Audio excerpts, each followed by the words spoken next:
So our second speaker is Kishore Bagul. Kishore is one of the chief architects of an amazing transformation that's happening, the IT transformation in New York State. As New York State really aligns its resources to provide better services to the citizens. Open data, open government is a piece of that, but underlying a lot of that is the technical infrastructure that Kishore is now helping to shape. Kishore has more than 20 years of experience in both the private and public sectors as a strategic technical expert. Most recently, before he joined State Service, he served as the Executive Vice President and Chief Technical Officer at Infrastructure, where he was responsible for establishing business strategy and the technology vision.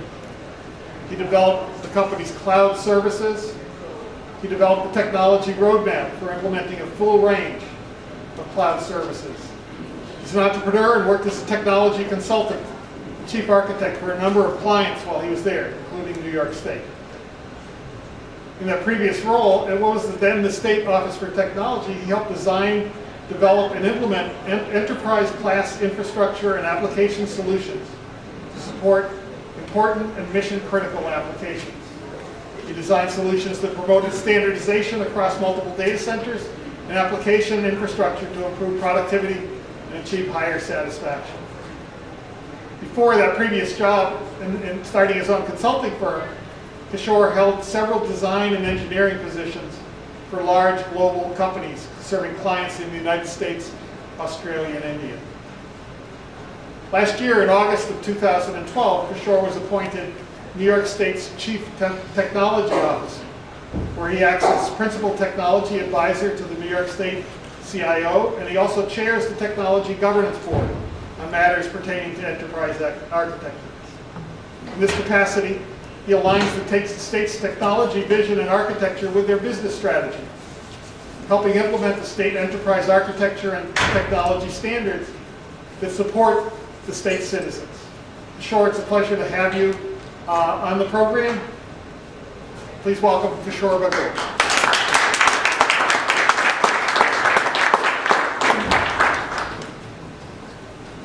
Thank you, Peter, and thank you for being in this Open Source Festival. I'm honored to be here. This is like a really great event. When I learned about it, I said like, excellent, I need to go there. I need to see the audience who is so enthusiastic about the open source and all that stuff. So I'm very happy to be here. Jim is really great. After Jim is like kind of challenge. Okay, he sets bar so high. It's like, okay, Jim, you're putting things up. So I took this position, as Peter mentioned, in August 2010, last year, and governor's team kind of invited me to be part of the team and run the technology operation, basically as their CIO. So it was a little bit challenging for me, or it was a difficult decision before I was coming on board, because my background is more entrepreneur. I'm more towards the commercial side of the world. I did work with the state, but working as solving the problem, providing the solutions, and all that side of the world, but never learned the true government part of it, which Jim was talking about in his presentation. So I'm learning, Jim, on the government side of things also. As Peter mentioned, been around the block in the IT industry, worked in various companies, various roles, and learned a lot. And now, as I'm going forward, it's every day is a learn. So especially I'm talking in front of the SUNY and SUNY students and all, your learning will not end here. It is just the starting. Well, I always like to start with this quote. This is my favorite quote. It's not the strongest. You don't have to be really strong or really expert or something. You need to be ready to adapt to the change. And the way things are happening today in the industry, especially in the IT industry, is so fast, so rapidly. You have to keep moving. If you cannot keep moving, there's a problem there. And That's what it means, and I love this code because it's so applicable to state of New York employee, citizens, students, everyone. That's like a. So what I'll do is I'll give you a little bit overview about the state government. I don't know how much we know about today, what is happening in the state. When you say state government, what it means, like how state government and technology, how that goes together. You know, sometimes people ask questions. Like I used to go to some of the, when I was in private sector, I knew the government, IT and all, but when I go to the other private conferences or somewhere and you talk about government, it's like, government, wow. Because people think about Microsoft and Google and IBM, and those are the kind of big IT providers, and when you talk about other companies, they are the users, but not the government as such.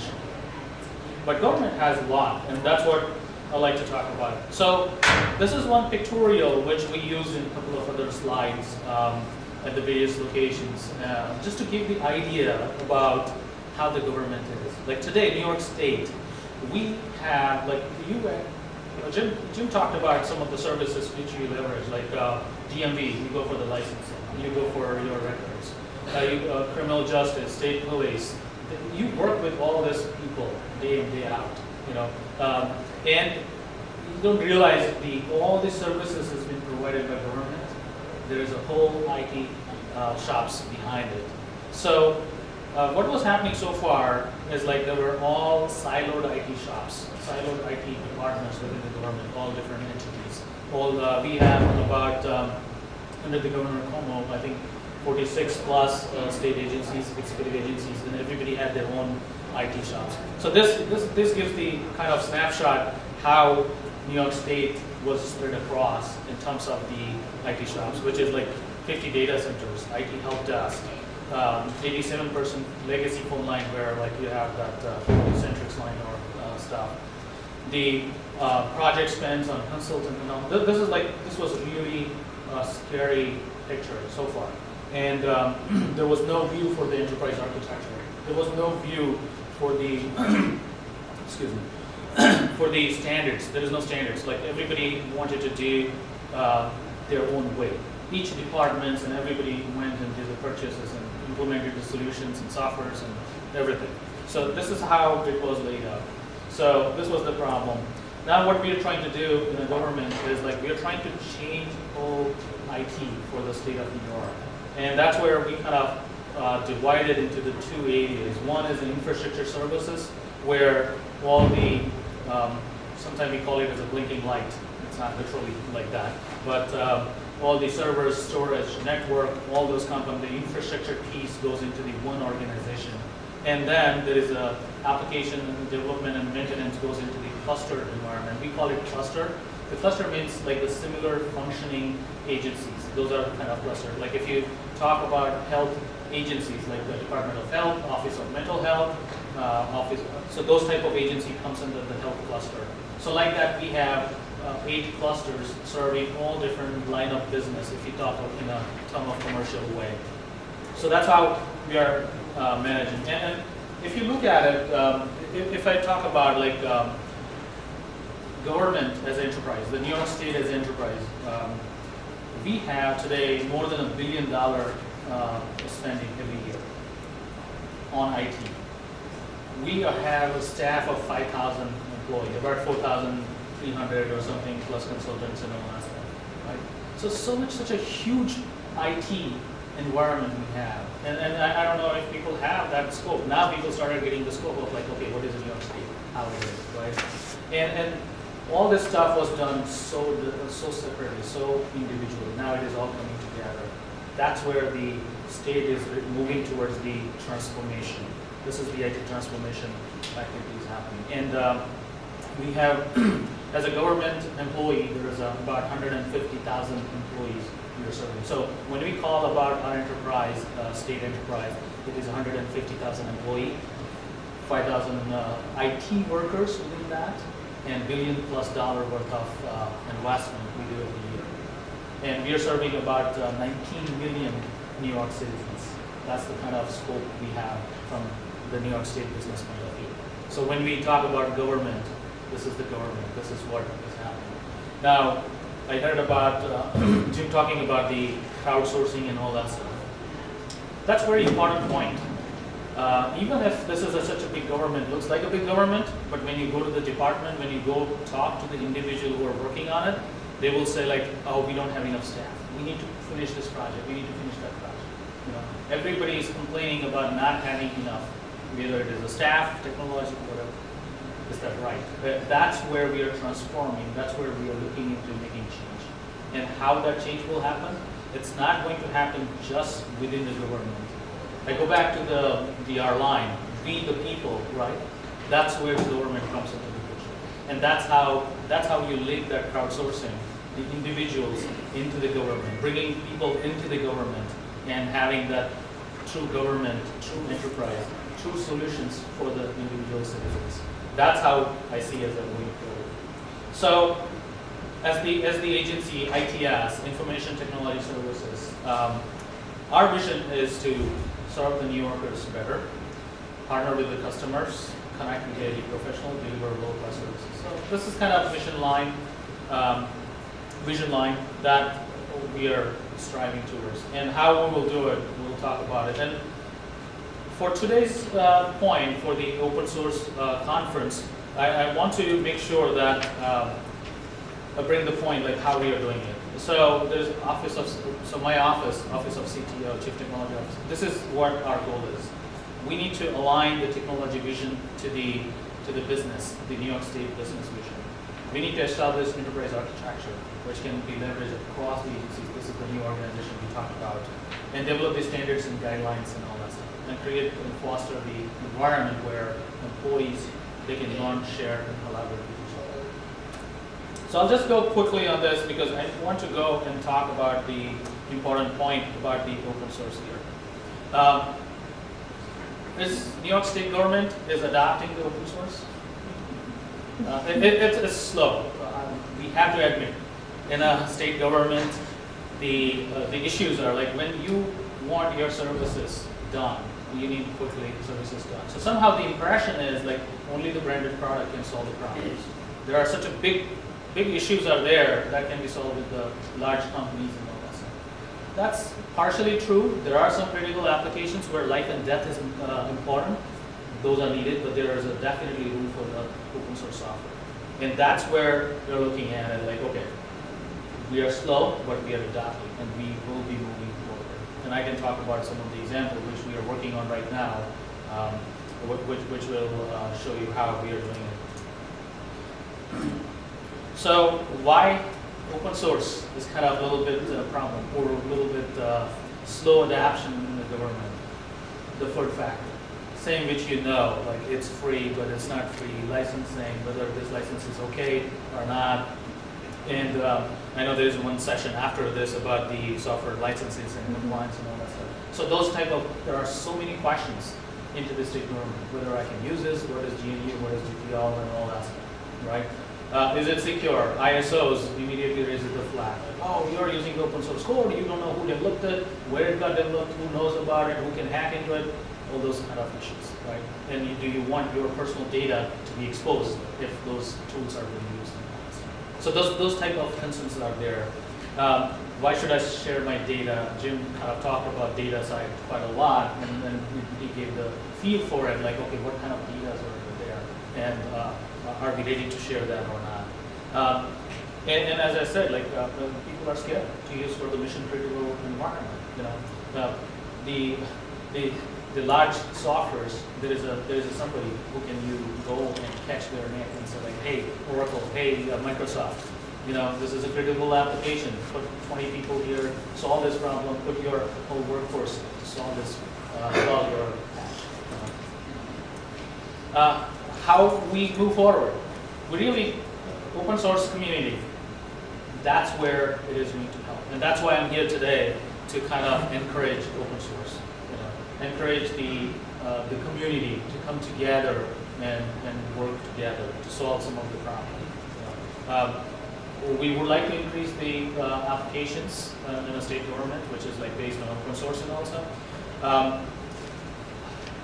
The open source has this issue sometimes which kind of creates a little bit slow adoption, but I'm 100% sure we can solve that. If we have enough support, enough people working together. Yeah, I'm moving fast. No, you're fine. You're fine. It's like 5 more minutes, and so we'll leave like 5 minutes for questions. So Okay. you're perfect. What is happening? So I just wanted to bring some examples like how we have what is the adaption? Where there is a little bit adaption. I call it a little bit because I'm comparing with $1 billion+ worth of investment. And compared to that, if you look at it, it is a little bit. And that's why we have some of the environment which is built on open source. If you look at this governor's website, like many of the websites are Drupal based. It's using the open source software. So it is like kind of big deal for us, right? Open data, we just recently launched Open Data Platform, and all the libraries, all the client libraries, APIs, we are working with using the open source tool, we are building that. So that is giving us the edge over the open source. Linux operating system. Linux has been like really kind of first big thing into the government, which is kind of coming in big way.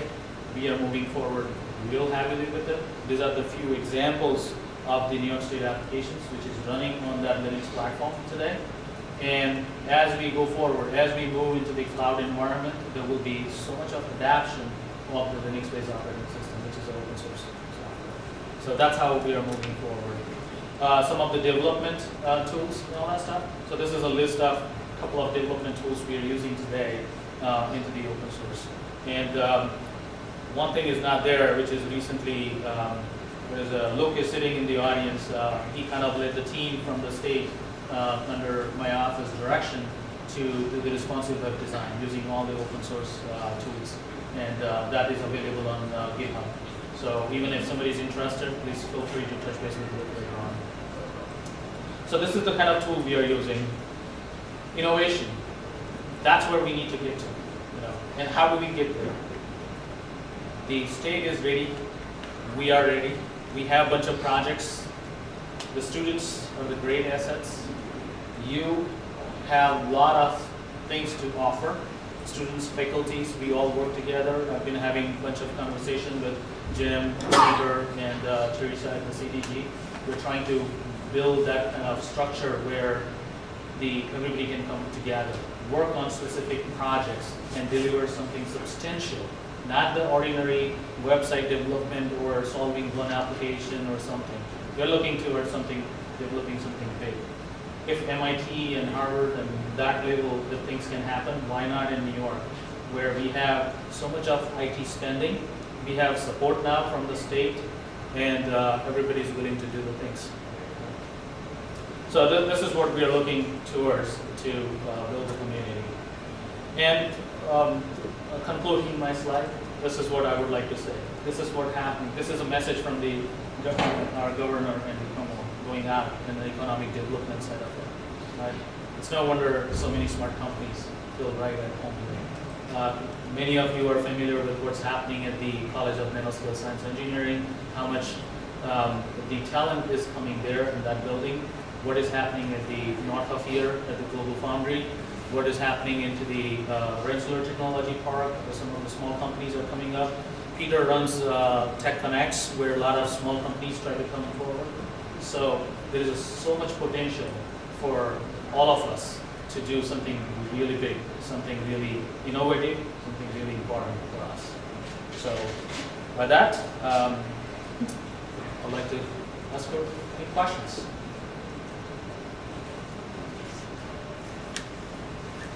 Yes, I know the head of Microsoft, Bill Gates, really wants us to stay with Microsoft. Is it possible on this campus we're using Microsoft instead of Linux because maybe some money is coming down to our leaders? I don't know if it was a question or statement. But it could be done. We could be using Linux or open source software right here on this campus, right? Absolutely. Absolutely, there is so much opportunity, and just like these days Apple stock started going, but you have seen that Microsoft, the market share was going down, and iOS share was going up. Why? because iOS was serving the purpose what consumer wanted. Same thing with Linux also. I've been hearing about Linux desktop side of the world for a long time, but I haven't seen yet that much of adoption. But now, recently I started noticing that there is a adoption started happening when you have specific applications you want to deliver, and especially when you talk about the VDI type of concept and delivering the application, virtualized applications and all, it doesn't matter which operating system you are running on. You are accessing the applications, you are accessing the services. So yes, you can do that, and we should be able to do that. Can I just add one more thing? Absolutely. Some people say, well, no, you can't do that because you can't protect open source. You know, I mean, if there's somebody out there in China or India, and you know, how do you protect it? But we're doing that, you know, with the police, the state police, the county sheriffs. We're protecting. So why can't we also start using open source software and protect it the same way we do, like I said, fire, police, and all that?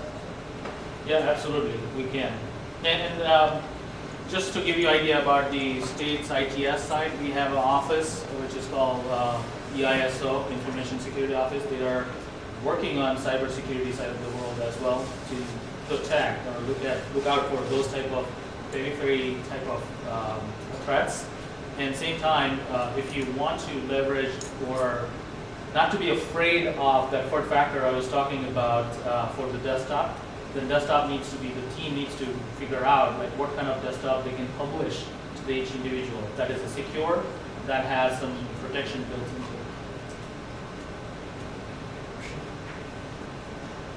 I saw on your slide, your roadmap, that you want to support open source. What programs is New York State sponsoring to support open source? Yeah, I don't know if there is any published program yet, because there is no program for even like closed software also. It is the initiatives we had to start, we had to drive towards. So what we were doing is we were trying to take a look at our inventory. Now, after becoming this ITS, which I talked about in the first, second slide, where now we are trying to collect all that and trying to see like what we have. If we don't know where we are, it's hard to go where we want to go. So we are at the stage, right, and this agency was born just recently in November, Thanksgiving Day. That's the time this whole agencies came together and became one agency. So that's where now we started looking at it like, okay, what do we have across? How many similar type of things? When I was looking at operating system, I'll tell you an example. We have about 26 or 28 operating systems, and like at least 8 or 10 versions of operating systems. So how can you manage that? So once we know that, okay, that is a problem, now we'll take a look at it and we say like, okay, no more 20 operating system or all that. We'll fix to 3 operating system or 4 operating systems. And that's where we can use the help from the open source community and say like, hey, you know what, you can use this. This is really good. That can come into like top 3 or top 4 operating system. One operating system can be open source operating system. So that way, then it can get into. Like if you want to go into the program and all that stuff, I don't know. That's, again, I had to look at the policy side of it. And I'm still learning on the policy side, like what can we say as a program and what we cannot say. Government, Jim talked about it, right? So I hope I answered your question. We have several students here, and we're teaching, we're in the humanities department, and we're teaching, there's several teachers here. So I'm curious, when you mentioned one of the, many of the problems, there was one problem about we have enough skills. So do you have anything that you can kind of recommend to instructors and students? How can we prepare to be a better workforce, have better skills, and get ready for that?